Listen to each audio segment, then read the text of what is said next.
तो वही news one में आप तमाम लोगों को वेलकम करते हैं। दुबई के अंदर अभी अभी अफसोसनाक ज़लज़ले के झटके महसूस किए गए हैं। इसके नतीजे में बहुत ही ज़्यादा ऐसे लोग हैं जो कि जान की बाजी हार चुके हैं।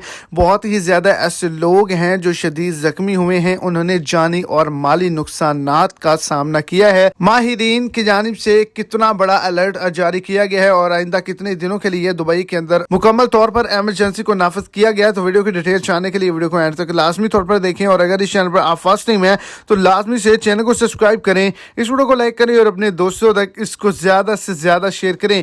तो आपको बताता चलूं कि दुबई के अंदर ज़लज़ले के झटके दुबई के मुख्तलिफ इलाकों के अंदर महसूस किए गए हैं, जिसके नतीजे में काफी ज्यादा लोग जो हैं वो जख्मी हुए हैं। बिल्डिंग्स जो हैं वो गिर चुकी हैं और आइंदा 7 दिनों के लिए दुबई के अंदर रेड अलर्ट को जारी किया गया है कि आइंदा एक हफ्ते के अंदर अंदर किसी भी जगह पर शदीद ज़लज़ले के झटके महसूस हो सकते हैं।